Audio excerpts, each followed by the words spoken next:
본문의 말씀은 모세의 죽음을 우리에게 전해주고 있습니다. 모세는 80세에 하나님께 부름을 받아서 120세에 자신의 공생애를 마치기까지 이 모세의 삶은 이스라엘 백성들, 오직 이스라엘 백성들을 위한 삶이었습니다. 그러나 이제 자신의 모든 사명을 다 마치고 이제 마지막 유언과도 같은 신명기의 말씀을 남긴 채 이제 세상을 떠나려 하고 있습니다. 하나님께서는 이 모세가 모든 이 신명기의 말을 다 마치게 하신 후에 느보산에 올라가서 가나안 땅을 보여주시면서 여기가 바로 약속의 땅이다. 하지만 모세 너는 건너가지 못할 것이다 라고 말씀하십니다.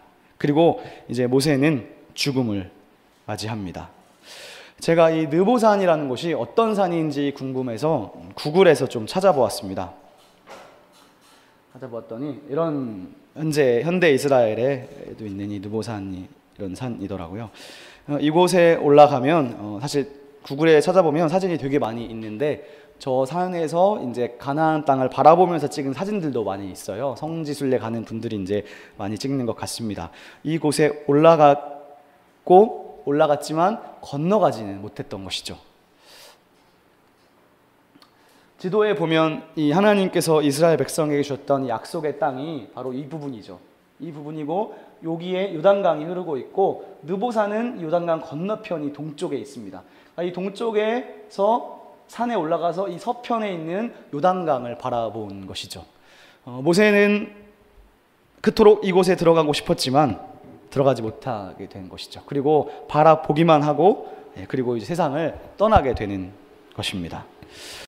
자, 이제 오늘 말씀의 5절을 한번 다시 보시겠습니다. 5절부터 제가 읽어보면 이에 여호와의 종 모세가 여호와의 말씀대로 모압 땅에서 죽어 벳볼 맞은편 모압 땅에 있는 골짜기에 장사되었고 오늘까지 그의 묻힌 곳을 아는 자가 없느니라. 모세가 죽을 때 나이 120세였으나 그의 눈이 흐리지 아니하였고 기력이 쇠하지 아니하였더라. 오늘 성경이 모세의 죽음에 대해서 기술하는 이 문장들이 참 오묘합니다. 5절은 이에라는 말로 시작하고 있는데요. 바로 앞절 4절 끝부분에 보면 하나님이 모세에게 마지막으로 하시는 말씀이 내가 내 눈으로 보기는 했지만 너는 그리로 건너가지는 못할 것이다 였습니다. 근데 이것을 히브리어 원래 문장으로 보면 이 그리로라는 말이 강조되어 있어요. 즉 거기에 너는 들어갈 수는 없을 것이다 라는 어떤 강조적인, 하나님이 딱 못 박으시는, 한 번도 못 박으시는 강조적 표현인 것입니다.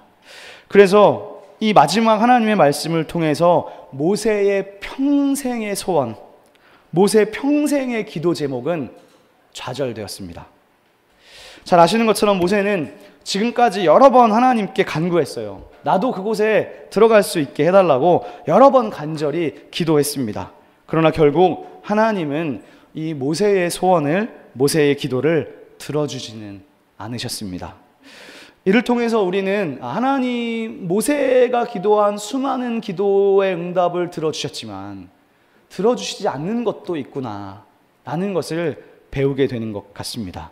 그래서 모세는 이제 이 냉혹한 마지막 하나님의 선고를 듣고 죽음을 맞이합니다. 그래서 5절 말씀은 이에 모세가 모압 땅에서 죽었다고 말씀합니다.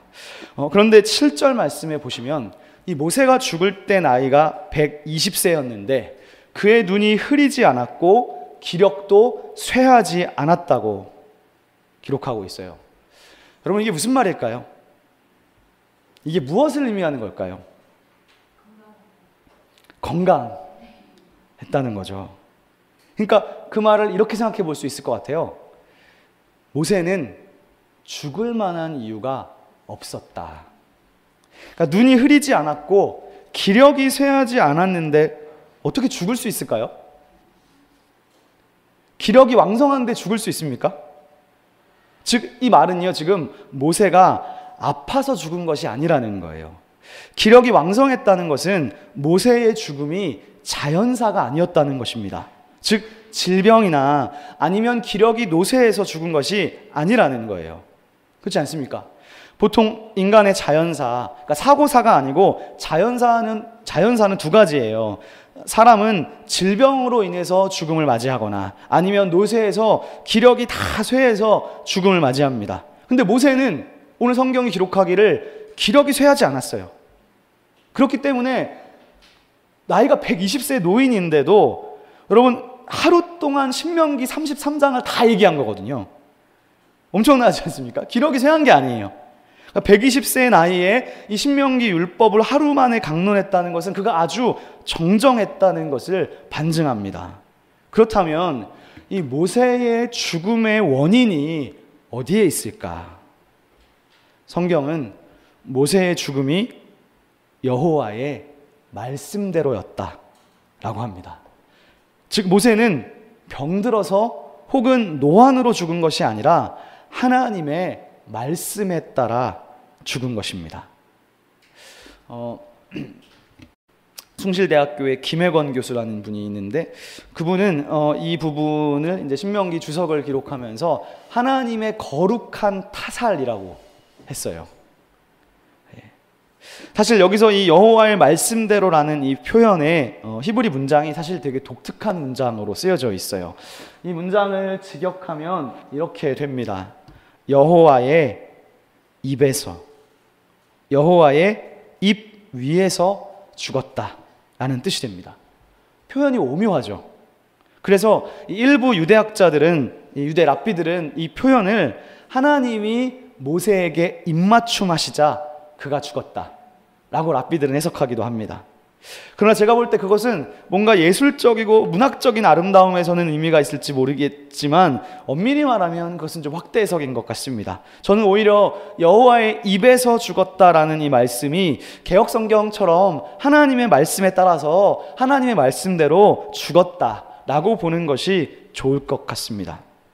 그 다음에 바로 앞에 6절의 전반절을 보면 이번에 한글 성경은 이렇게 옮겼어요. 벳볼 맞은편 모압 땅에 있는 골짜기에 장사되었고. 자, 모세가 지금 장사되었다고 수동형으로 기록하고 있습니다. 제가 세번역을 보니까 세번역도 거의 유사한 방식으로 수동형으로 기록되어 있어요. 그런데 영어 성경을 보니까 영어 성경에는 번역이 한글과 꽤 차이가 많이 나고 있습니다. 영어 성경 중에서 NIV, TNK, ESV, NASB, NJV, 킹제임스 이런 역본들 다 똑같은데 어떻게 옮겼냐 하면 앞에 제가 딱 편하게 썼는데요. He buried him in Moab. 직역하면 어떻게 되나요? 그가 그를 장사했다. 그가 모세를 묻었다 라는 거예요. 즉 한글처럼 모세가 묻혔다라고 수동형으로 표현하지 않고 주어가 있어요. 지금 그가, 그러니까 모세를 묻은 존재가 있다는 것입니다. 그가 모세를 묻었다고 성경이 기록하고 있어요. 근데 원문에도 보면 영어 성경처럼 되어져 있습니다. 즉 그가 모세를 장사 지냈다는 거예요. 그렇다면 모세를 묻은 사람이 누구였을까? 한글 성경은 지금 이 문제를 감추고 있습니다. 근데 여러분, 문맥상으로 볼 때 이 6절의 앞부분, 1절부터 앞부분까지 전 문맥을 볼 때 여러분 지금 이 장면에서 모세와 함께 있는 사람이 누구인가요? 1절부터 6절까지 보았을 때 지금 모세와 함께 있는 사람은 하나님밖에 없습니다. 왜요? 하나님이 지금 모세를 데리고 느보산으로 인도하셨기 때문이죠. 그러니까 즉 문맥적으로 볼 때 가장 자연스러운 것은 이렇게 모세를 장사 지내고 모세를 묻어주신 분이 하나님이시라는 거예요. 그래서 이 영어 성경 중에서 가장 최근에 번역된 CEB라는 버전이 있는데 CEB는 이렇게 옮겼습니다. The Lord buried him. 주님께서 그를 묻으셨다는 거예요. 마지막으로 한글 성경 중에서 카톨릭 성경은 이렇게 옮겼어요. 그분께서 그를 모압 땅 골짜기에 묻히게 하셨다. 저는 이것이 참 신비하다고 생각됩니다. 여러분, 사람은 누구나 이 세상에 올 때, 그리고 이 세상을 떠날 때 다 다른 사람의 신세를 지게 돼요. 태어날 때도 다른 사람의 신세 없이는 스스로 태어날 수 없고, 즉 사람이 올 때는 부모님의 신세를 지고 사람이 갈 때는 자식들의 신세를 지게 되어 있습니다. 이것이 인생이죠. 근데 모세는 이 지점에서 조금 달라요. 모세는 사실 이 세상에 올 때에도 하나님의 신세를 졌어요. 모세의 출생은 하나님의 강력한 역사하심이 아니었으면 결코 태어날 수 없는 그런 존재였습니다. 그런데 모세는 지금 이 세상을 떠날 때에도 하나님의 신세를 지고 있습니다. 즉 하나님께서 모세를 친히 장사 지내주신 것이죠. 그런 점에서 오늘 이 모세의 죽음과 이 모세의 장례는 하나님과 모세 사이에 단둘이 진행되고 있는 정말 사적인 일로 나타나고 있는 거예요. 즉 하나님께서 사적으로 하신 일이기 때문에 모세가 어디에 묻혔는지는 아무도 모릅니다. 그래서 오늘 6절의 후반절에 보면 오늘까지, 즉 신명기가 지금 최종적으로 기록되고 있는 그 시기까지 그가 묻힌 곳을 아는 자가 없다고 합니다. 즉 모세의 무덤은 하나님이 묻어주셔서 그랬는지 감추어져 있다는 것이죠. 저는 여기서 이 모세의 눈을 감겨주시는 분이 하나님이시라는 사실 속에서 우리는 하나님께서 모세를 어떻게 대우하고 계시는지를 잘 알게 되는 것 같아요.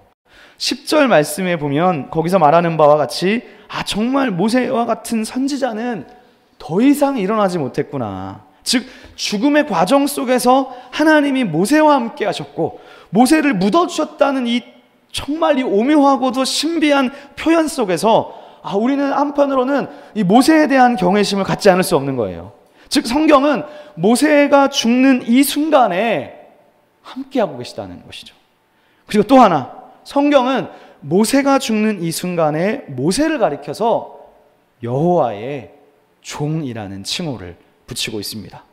즉 죽는 그 순간에 모세가 여호와의 종으로 불리고 있다는 사실은요, 저는 비록 그가 가나안 땅에 들어가지 못했지만, 약속의 땅으로 들어가지 못했지만, 즉 하나님이 모세의 기도를 들어주지는 않으셨지만 기도 응답이 안 된 것이 결코 하나님과의 관계가 끊어졌거나 갈라졌던 그런 것은 아니었다는 것을 암시하고 있는 것이죠.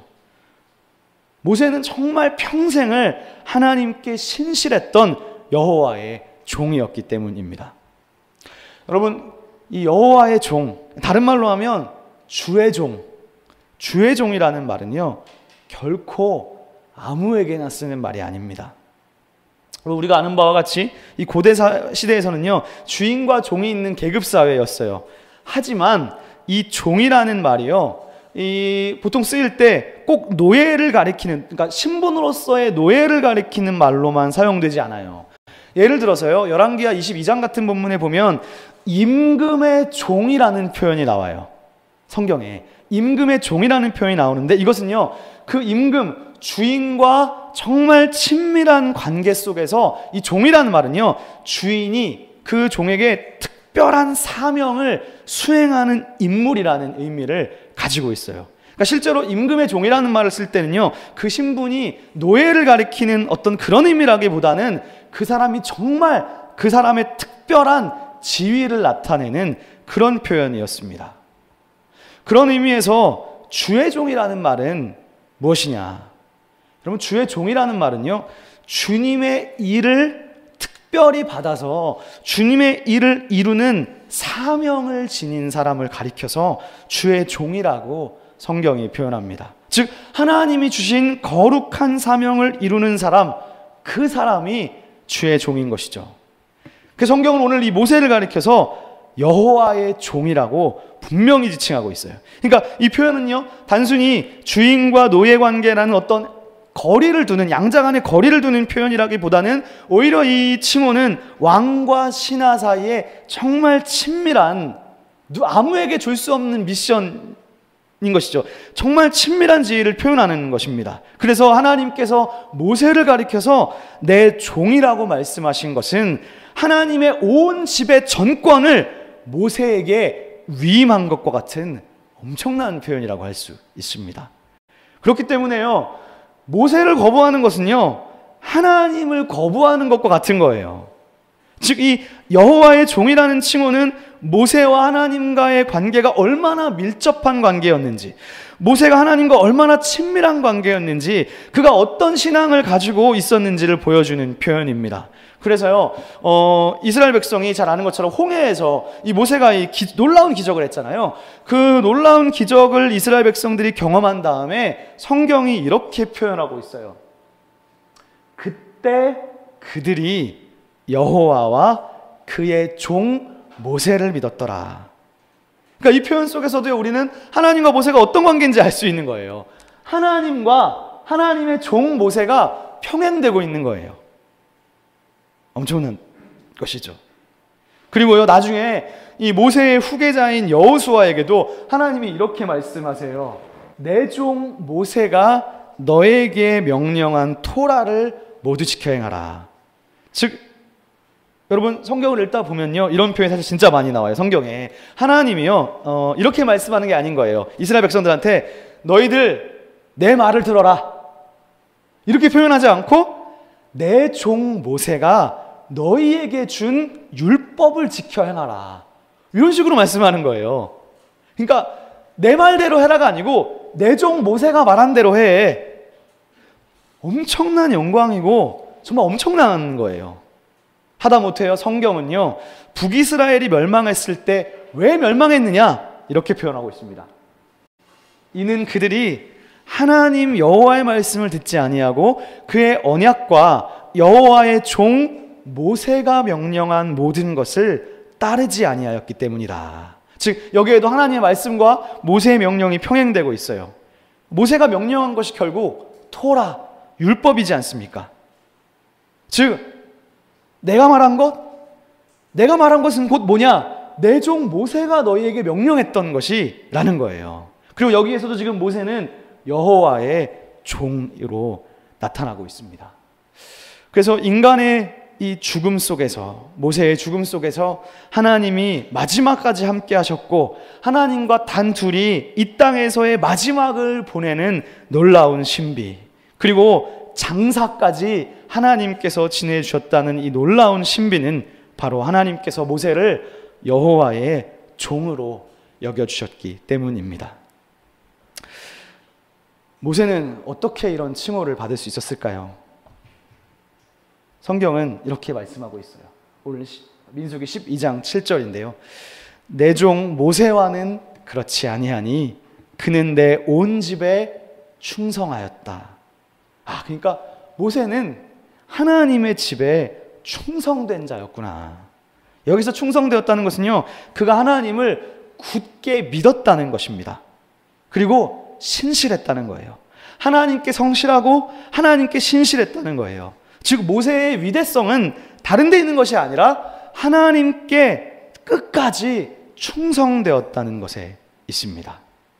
자, 그렇다면 이제 오늘 본문 말씀, 신명기 말씀의 10절 말씀을 여러분들께서 한번 소리내셔서 10절을 한번 읽어주시겠습니다. 시작. 후에는 이스라엘에 모세와 같은 선지자가 일어나지 못하였나니 모세는 여호와께서 대면하여 아시던 자요. 아멘. 성경은 지금 모세와 같은 예언자가 더 이상 일어나지 못했다고 합니다. 이 표현은 아마도 이 신명기 말씀을 기록한 지금 이 최종 저자는 많은 것을 알고 있는 사람이었던 것 같아요. 즉, 이 저자는 지금 이 모세의 죽음 이후에 수많은 예언자, 수많은 선지자들을 겪었던 사람인 거예요. 겪었기 때문에 할 수 있는 말인 거예요. 그렇지 않습니까? 그런데 오늘 성경이 이 모세의 위대성을 어디에서 찾고 있느냐? 모세가 이적을 행했고 엄청난 기사를 행하기도 했고 또 홍해 바다를 가르기도 했던 사람이었습니다. 그러나 성경은 모세가 행한 수많은 위대한 기적들과 그가 한 모든 일보다 먼저 지금 마지막으로 보여주는 것이 있어요. 그것은 바로 모세는 하나님께서 대면하여 아시던 자라는 표현이에요. 하나님이 모세를 대면했다는 말은요, 모세가요 하나님의 얼굴, 즉 하나님의 실체를 직접 보았다는, 리얼로 보았다는 말은 아닐 거예요. 하지만 이 표현은 모세가 그 누구보다도 하나님과 가까웠다. 그 누구보다도 하나님과 친밀했다는 그런 은유적인 표현일 거예요. 다시 말하면 모세의 가장 위대한 점, 그러니까 모세가 하나님의 종이라고 부름도 받았고 죽을 때에도 함께 하셨고 장사까지 하나님이 직접 지내주실 정도로 인간 중에서 모세보다 더 위대한 자가 어디에 있느냐라고 했을 때에 그 모세의 위대성이라는 것이 그러니까 수많은 이적을 행하고 기사를 행했다는 것에 있는 것이 아니라 그가 바로 그 누구보다도 하나님과 교제하고 하나님과 가깝게 사귀었다는 그 사실에 있는 것입니다. 이것이 여기에 모세의 위대성이 있는 거예요. 하나님과 대면하는 자였다는 것에 이 모세의 위대성을 성경은 말씀하고 있습니다. 사랑하는 여러분, 여러분은 하나님과 매일매일 대면하고 계십니까? 여러분 얼마나 하나님과 가깝게 사귀고 계신가요? 그 후에 이스라엘에 모세와 같은 선지자가 일어나지 못했다는 이 말은요, 모세가 보여준 하나님과의 교제는 그 후에 등장하는 모든 선지자들과 비교할 때 근본적으로 다르고 누구도 그와 비교될 수 없다는 말입니다. 모세가 위대한 이유는 그가 능력이 있거나 뛰어나서도 아니고 그가 정의로웠기 때문도 결코 아니에요. 그는 하나님과 가까웠기 때문입니다. 사랑하는 여러분, 여러분들은 하루의 삶 속에서, 매일의 삶 속에서 주님과 얼마나 대면하고 계십니까? 저는 우리 시온의 교회 성도 여러분들께서 다른 것들보다 하나님과 더 가까워지기를 바랍니다. 결국 하나님과 대면하는 것의 시작은요, 말씀과 기도입니다. 말씀만도 아니고요, 기도만도 아니고요, 말씀과 기도입니다. 말씀과 기도, 이 두 날개로 날아야 됩니다. 하나님을 경험하려면 하나님과의 대면의 자리로 나아가야 합니다. 하나님과 대면하는 그 시간이 없으면 우리는 메마를 수밖에 없어요. 그러니까 말씀과 기도가 함께 중요해요. 말씀이 없는 기도는 허황되고 허공을 도는 기도일 수 있어요. 기도해도 자기 만족과 인간의 욕망의 표현에 불과할 수밖에 없습니다. 반대로 기도 없는 말씀도 마찬가지입니다. 기도와 찬양이 없는 말씀은 지식에 그쳐버릴 수 있는 것이죠. 능력 없는 말씀에 불과하게 됩니다. 그래서 이 말씀과 기도로 하나님과 대면하는 것은 반드시 같이 가야 합니다. 말씀을 읽고 그 말씀을 붙잡고 기도하는 것이죠. 저는 그런 점에서 이 큐티가 주는 유익이 분명히 있다고 봐요. 저는 우리 이 시온의 교회로 오는 성도 여러분들, 우리 교회에 계시는 이 많은 분들 다 신앙생활 오래 한 분들이지 않습니까? 여러분들께서 과거에 신앙생활을 어떻게 했는지는 중요하지 않습니다. 내가 과거에 청년부에서 회장을 했고 리더를 했고 내가 과거에 교회에서 한가닥 했다. 그것은 중요하지 않은 거예요. 중요한 것은 지금 현재 여러분의 모습입니다. 지난 한 주간의 여러분의 모습, 지난 한 달의 여러분의 모습이 지금 여러분의 신앙의 현 주소입니다. 여러분 얼마나 하나님과 대면하여 사귀고 계십니까? 지금 우리에게 필요한 것은, 여러분에게 회복되어야 할 것은 바로 모세와 같은 경건 생활의 회복이에요. 삶 속에서 하나님과 대면하는 그 시간이 없으면 그 영혼은 메마를 수밖에 없습니다. 그러나 매일매일의 순간 속에서 하나님과 잠시라도 대면하는 그 사람은 하나님이 끝까지 책임져 주십니다. 하나님께서 모세를 그의 무덤까지, 그의 죽음까지 함께하지 않으셨습니까? 그러므로 정의보다 먼저 선행되어야 할 것은 하나님과의 대면입니다. 그런데 여러분, 이 모세의 하나님 대면에서 한 가지 더 생각해 보아야 할 것이 있어요. 그것은 모세가 하나님과의 대면 속에서 무엇을 기도했었고 무엇을 간구했었느냐입니다. 그런 점에서 이 모세의 하나님 대면은 이 모세오경 전체를 놓고 보았을 때 한마디로 이렇게 표현할 수 있을 것 같아요. 모세는 고난당하는 중보자였다. 모세가 위대한 점은 바로 그가 고난당하는 중보자였다는 사실에 있습니다. 즉 모세는 자신이 이끌고 있는 백성들을 하나님께로 인도하는 중재자요, 중보자였습니다. 즉 주님의 종은요, 백성들을 위해서 고난당하고 백성들과 하나님의 사이를 중재하는 사람입니다. 민수기에 보니까 이 모세가 하나님을 대면하는 장면이 한 군데 나와요. 거기서 이 모세가 하나님을 대면할 때 모세가 이렇게 하나님께 기도해요. 하나님, 왜 이렇게 저에게 고난을 주십니까? 왜 이 백성들을 저에게 맡기셔서 저에게 왜 이런 힘든 짐을 주십니까? 라고 기도해요. 그러니까 이 모세가 주의 종이라는 엄청난 칭호를 받을 수 있었던 이유는 그가 자기의 개인의 일보다 자기에게 맡겨주신 사람들, 다른 사람들을 하나님께로 돌아오게 하고 다른 사람들을 위해 헌신하고 다른 사람들을 위해서 중보하는 자였기 때문인 거예요. 즉 여러분, 우리가 하나님 앞에 기도할 때 하나님 왜 저에게 이런 고난을 주십니까? 우리가 말하는 고난하고 모세가 말하는 하나님 저에게 왜 이런 고난을 주십니까? 이거는 차원이 달라요. 우리가 하나님께 왜 우리에게 이런 고난을 주십니까? 이거는 내가 지금 힘든 거잖아요. 내가 지금 걸어가고 있는 길이 힘든 건데 모세가 하나님 앞에 기도하는 그 고난은요, 내가 지금 이들을 섬기는 것이 너무 힘들다는 거예요. 자기 자신을 위한 일이 아니라 나에게 주신 하나님의 백성들을 하나님께로 인도하고 싶은데 이 사람들이 하나님께로 온전히 가지 못하는 것 때문에 그게 지금 고난인 거예요. 백성들로 인해 당하는 고난인 거예요. 백성들이 나에게 불평하고 원망하고 하나님을 대적하고 하는 그것 때문에 내가 이들을 책임져야 되는데 그것이 지금 고난이라는 거예요. 우리가 말하는 하나님께 하는 고난의 그 주체와 이 모세가 가진 고난은 완전히 다른 거예요. 모세는 고난당하는 중재자였습니다.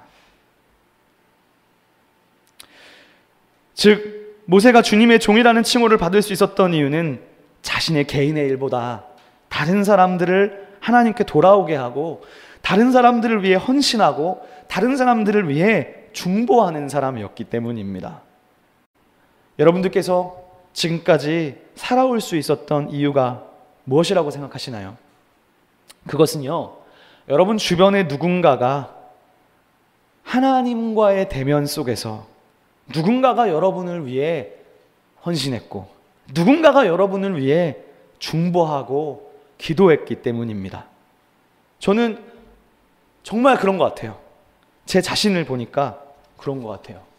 저는 제가 이 목사로서 저희 어머니가 저를 위해서 하루도 빠지지 않고 기도하셨고 또 지금 이 순간에도 기도하고 계시다는 그 사실 때문에 제가 여기까지 왔다고 저는 생각합니다. 그리고 제 아내도 저를 위해서 기도하고 있기 때문에 그 기도로 내가 살고 있구나 라고 생각해요. 그리고 시온의 교회에 계신 여러분들 중에서도 알지 못하게 뒤에서 저를 위해서 기도해 주시는 그 기도로 내가 살고 있구나, 저는 그렇게 확신합니다. 얼마 전에 저희 칼포스 성경연구원의 대표이신 강창원 목사님을 제가 얼마 전에 몇 주 전에 만났습니다. 강창원 목사님 아시죠? 작년에 우리 교회도 한번 설교하러 오셨었죠. 강 목사님께서 지금 이 성남에 이제 어느 교회에 이제 담임 목사님이 이제 되셨는데 작년에 우리 교회에 설교하러 오실 때까지만 하더라도 이 목사님이 이제 무직자셨죠. 예. 거의 2, 3년 가까이 아무 교회에서도 불러주는 데가 없어서 거의 2년 한 3년 가까이 쉬셨습니다. 저는요, 제가 가장 존경하는 목사님을 한 명 꼽으라고 한다면 저는 칼포스의 강창원 목사님이에요. 제가 정말 존경하고 가장 사랑하는 목사님이에요. 근데 이 목사님이 2년 거의 3년 가까이 쉬게 되시면서 나이가 많으시니까 교회에서 이 부목사로도 불러주지 않고 담임 목사도 가야 되는데 가지 못해서 너무나 말할 것도 없이 힘들어 하셨어요. 그것 때문에 너무너무 힘들어 하셨는데, 근데 어느 날 이제 저에게 이제 저를 만나서 한숨 쉬시면서 어두운 표정으로 저한테 그런 말씀을 하셨어요. 아, 이광용 목사님, 그냥 다 접고 그냥 모아놓은 돈 가지고 카페 할까 봐요. 저한테 그렇게 말씀하시는 거예요. 저는 그 목사님의 입에서 그런 말이 나올 거라고는 제가 상상도 못했어요. 카페를 하는 게 나쁘다는 게 아니라, 왜냐하면 제가 지금까지 지켜왔던 목사님은 정말 사명에 똘똘 뭉치셨던 분이셨고, 누구보다도 하나님을 사랑하고 또 신앙도 아주 보수적이신 합동체 목사님이셨는데, 근데 그런 목사님 입에서 카페를 한다고 하니까 진짜 이 목사님께서 정말 힘드시구나. 왜냐하면 너무 기니까요, 그 과정이. 근데 결국 가시게 된 거예요. 담임 목사님으로 가게 된 거예요. 그리고 나서 이제 얼마 전에, 몇 주 전에 만났습니다. 이제 담임 목사님 되시고 나서 1년 좀 지난 거예요. 근데 만나서 이제 이런저런 이야기를 하다가 목사님이 저한테 이렇게 말씀하시는 거예요. 목사님, 제가 여기 담임 목사로 오게 된 게 정말 하나님의 은혜입니다. 너무 감사하다는 거예요. 근데 자기가 정말 힘들었을 때 자기가 버틸 수 있었던 이유가 자기 아내 때문이라는 거예요. 여기에는 여러 가지가 함축되어 있어요. 사모님이 영어 선생님이셨기 때문에 그 인연을 재정적으로도 버티실 수 있었고, 예. 근데 그러면서 얼마나 많은 자괴감이 있었겠어요. 예. 그것뿐만도 아니고, 그러면서 마지막으로 목사님이 뭐라고 했냐, 저한테 이러는 거예요. 목사님도 마찬가지 아니에요? 저한테 딱 그러는 거예요. 예. 근데 참 생각해 보니까 예, 이 목사라는 존재가 정말 사회에 나가면 아무 쓸모짝에도 없는 그런 사람들이지 않습니까? 예. 그러면서 이렇게 얘기하는 거예요. 사모 덕에 사는 사람들이 목사 아닌가요? 그러면서 계속 이렇게 말씀하셨어요. 우리 목사들이 여자들 없으면 살지도 못하게 하나님이 만들어줬다고 그런 이야기를 주고 받았습니다. 제가 그 말을 듣고 나서요, 우리 교회를 생각해 보니까 이게 꼭 목사만 해당되는 건 아니구나. 우리 교회에 결혼하신 모든 분들을 보면 집사님, 권사님부터 시작해서 다 이 아내가 없으면 인생 망했을 것 같은 그런 남자들이 많이 있는 거예요. 그러니까 이게 목사만 그런 것은 아니구나. 창조의 섭리구나. 그런 거를 제가 생각하게 됐어요. 저희 집도, 저희 아버지도 어머니 안 계셨으면 아마 인생 끝나지 않았을까, 그런 생각이 들어요. 그런데 이것이 또 단순히 아버지, 어머니 이런 차원을 넘어서서 저는 이스라엘 민족은 모세가 없었으면 지금까지 올 수 없었다는 것입니다. 즉, 이 모세의 고난과 백성을 위한 헌신과 중재와 중보가 없었다면 오늘 모세는 여기까지 올 수 없었던 거예요. 그렇기 때문에 이 모세와 같은 선지자는 구약에 없는 거예요. 성경에 없는 거예요. 그리고 신약에 가서 이 모세를 꼭 닮은 사람이 누구냐? 바로 우리 주 예수 그리스도이십니다. 그분이야말로 모세의 뒤를 잇는 분이시죠. 예수 그리스도의 중재와 헌신과 자기 비움, 온 인류를 위한 헌신과 고난이 있었기에 우리가 오늘 여기에 올 수 있는 것이지 않습니까? 그런 점에서 예수님과 모세는 닮았습니다. 그리고 그 둘은 모두 고난당하는 중보자였습니다. 그러므로 사랑하는 여러분, 내가 누군가의 헌신과 누군가의 기도로 여기까지 왔구나. 그런데 대부분 여기 계신 여러분들은 다 신앙의 2세대, 3세대들이잖아요. 근데 만약에 내가 우리 가정의 신앙의 1세대다. 그러면 그 신앙의 1세대는 부모님의 기도도 아내의 기도도 없는데 어떻게 여기까지 왔겠습니까? 또 우리 부모 세대로 올라가면 어떻게 여기까지 왔겠습니까? 그것은 그 사람에게 복음을 전해 주었던, 그 사람에게 하나님을 알려주고 보이지 않게 뒤에서 헌신하고 기도한 그 사람이 있었기 때문인 거예요. 그리고 그것은 그 사람이 먼저 하나님의 사랑, 예수 그리스도의 십자가의 사랑을 깨달았기 때문입니다. 예수님의 그 십자가의 사랑을 경험했기 때문인 것이죠. 그래서 그 하나님의 사랑을 먼저 경험한 자, 그 하나님의 사랑을 먼저 깨달은 자가 그 사랑을 전할 수 있는 거예요. 그래서 하나님의 사랑을 정말 진심으로 깨달은 자는, 그 사랑을 진정으로 경험한 자는 어디로 가느냐? 모세와 같이 하나님을 대면하는 그 자리로 나아가는 것입니다. 그러므로 우리의 신앙의 성숙은 무엇으로 알 수 있느냐? 신앙의 성숙은 절대로 교회의 어떤 자리나 위치나 직분이 말하지 않아요. 목사도 아니에요. 장로도 아니에요. 그 사람이 얼마나 자기를 부인하고 하나님과 대면하는 그 자리로 나아가느냐, 그리고 하나님과 대면하는 그 자리가 너무 좋아서 그 하나님과 대면하는 그 시간 속에서 하나님과 경험하는 그 사랑의 그 친밀한 교제가 너무나 좋고 그 하나님의 선하심을 맛보아 알았기 때문에 그 자리로 나아가는 것이죠. 그리고 신앙의 성숙은 바로 거기에 달려있는 것입니다. 여러분, 모세의 마지막에 대한 평가는, 모세의 이야기는 많은 말들이 있었지만 신명기 마지막 장에서 모세의 마지막 평가는 결국 한마디가 남아요. 모세는 여호와께서 대면하여 아시던 자이다. 모세는 고난당하는 중재자였습니다. 대면하여 아시는 여호와의 종, 주님의 종이었습니다. 사랑하는 여러분, 하나님께서 모세를 부르셨던 것처럼 오늘 하나님께서 여러분을 시온의 교회로 부르셨습니다. 하나님이 여러분을 시온의 중보자로, 시온의 중재자로 부르셨습니다. 여러분들이 누군가의 헌신과 누군가의 중재로 구원받은 하나님의 백성이 된 것처럼 저는 이제 여러분들도 이 시온의 중재자가 되실 수 있기를 축복합니다. 여러분의 기도에 능력이 있어서 여러분의 기도로 죽어가는 영혼이 살아나고, 남편이 구원받고, 아내가 구원받고, 여러분의 기도로 아버지가 구원받고, 어머니가 구원받고, 친척이 말씀으로 새로워지고, 여러분이 전하는 예수의 십자가의 사랑 속에 죽어가는 영혼이 살아나고 형통하게 되는 그런 하나님의 나라가, 하나님 나라의 역사가 여러분을 통해 이루어지기를 축원합니다. 여러분의 중보기도 속에 하나님과 대면하는 그 시간 속에 놀라운 주님의 성령의 역사가 충만할 수 있기를 주님의 이름으로 축원합니다. 기도하겠습니다. 거룩하신 하나님 아버지,